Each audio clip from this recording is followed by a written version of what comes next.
Hello class 10, how are you today? Good morning. Hope you have a good day and hope you enjoy our lesson. So, today bertemu lagi dengan Miss Riris dengan pelajaran sosiologi dan judul materi kita hari ini adalah konsep dasar sosiologi part 2. Kenapa part 2? Karena minggu lalu kita juga sudah belajar mengenai ini, tapi ini sambungannya. Oke, mari anak-anak Miss persiapkan catatan kalian dan dengarkan dengan baik-baik penjelasan dari Miss Riris. Nah, yang pertama, hari ini kita bahas mengenai nomor 7, sosialisasi. Konsep-konsep dasar sosiologi yang nomor 7, sosialisasi. Apakah itu sosialisasi? Nah, sosialisasi itu adalah proses di mana individu belajar berinteraksi di tengah-tengah masyarakat.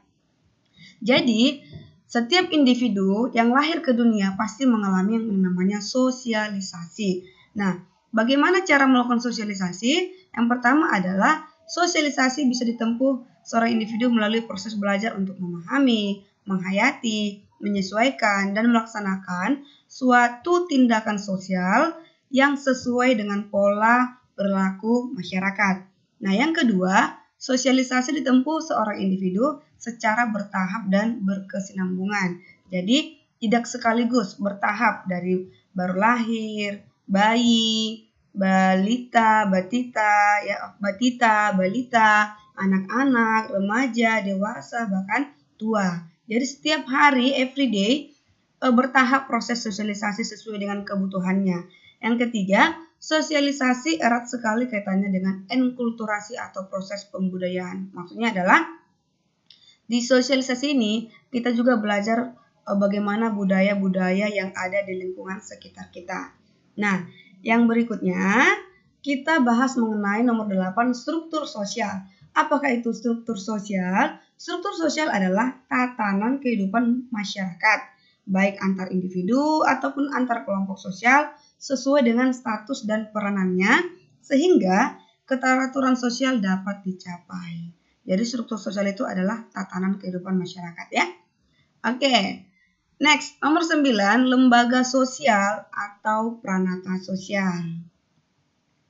Nah, lembaga sosial ini merupakan suatu sistem norma untuk mencapai suatu tujuan yang dianggap penting oleh masyarakat. Suatu sistem norma.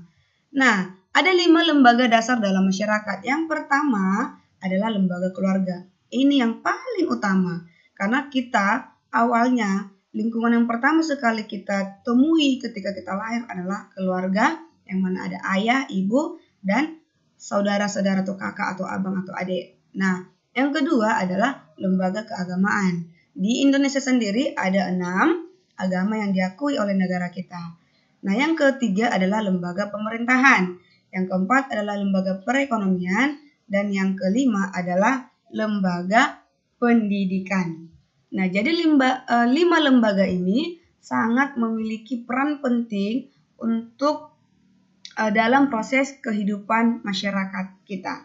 Oke, next. Nomor 10 adalah perubahan sosial budaya. Maksudnya di sini perubahan sosial budaya adalah perubahan struktur sosial dan budaya akibat adanya ketidaksesuaian di antara unsur-unsurnya. Sehingga memunculkan suatu corak sosial budaya baru yang dianggap ideal. Oke, ideal.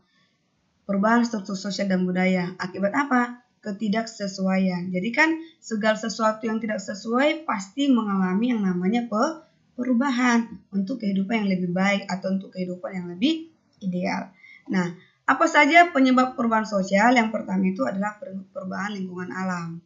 Oke, lingkungan alam yang berubah pasti juga mengubah sosial budayanya kita, seperti gempa bumi atau cuaca ya. Yang kedua, perubahan situasi kependudukan. Semakin banyak penduduk, pasti budayanya juga semakin beragam. Oke. Nah, yang ketiga adalah perubahan struktur sosial dan budaya itu sendiri. Dan yang keempat, perubahan nilai dan sikap. Oke. Apalagi nomor 4 ini semakin sering terjadi karena masyarakat pasti selalu mengikuti eranya atau zamannya. Apa yang tidak sesuai lagi dengan masa sekarang akan ditinggalkan oleh masyarakat. Oke? Nah, yang nomor 11 adalah kebudayaan.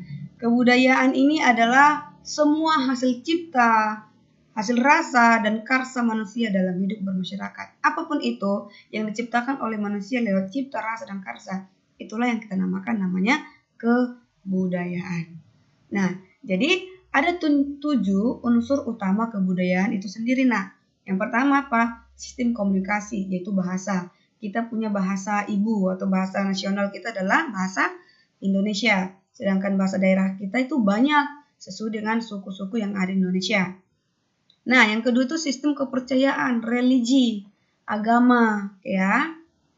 Yang ketiga, sistem kesenian, seni, baik itu seni rupa, seni lukis, seni tari, gitu ya.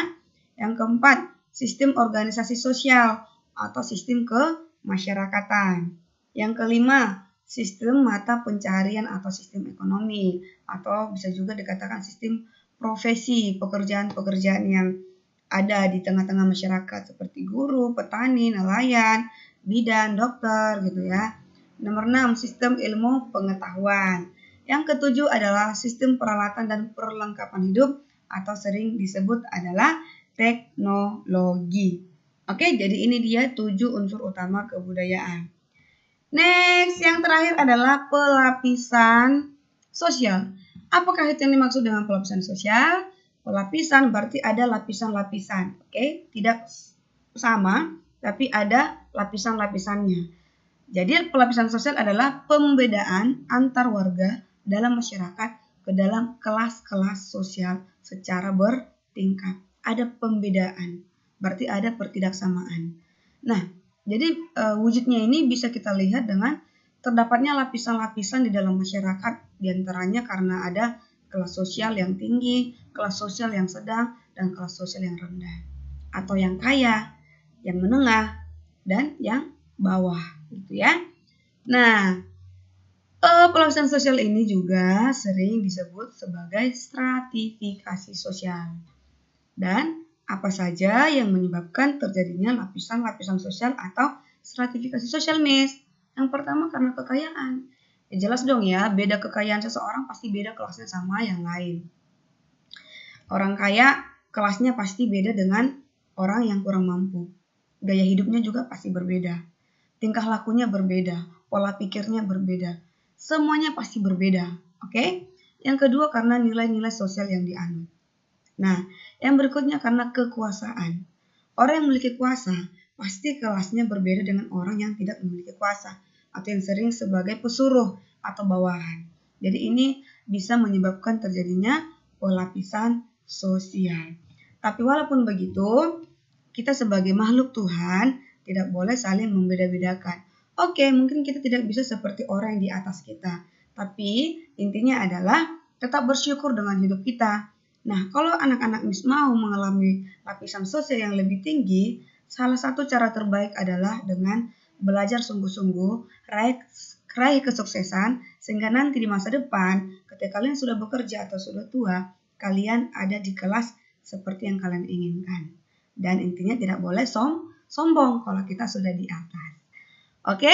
Jadi itu gunanya kita belajar sosiologi ya, supaya kita juga bisa lebih mengenal masyarakat dan kita bisa memikirkan mau jadi apa kita di masa depan. Oke, thank you for your attention. Sekian pertemuan kita hari ini. See you next lesson. Dan don't forget to fix your assessment. Ada 2 soal. Kerjakan di buku tugas kalian dan kirimkan ke WhatsApp pribadi Miss Riris. Oke, thank you. God bless you. Bye-bye.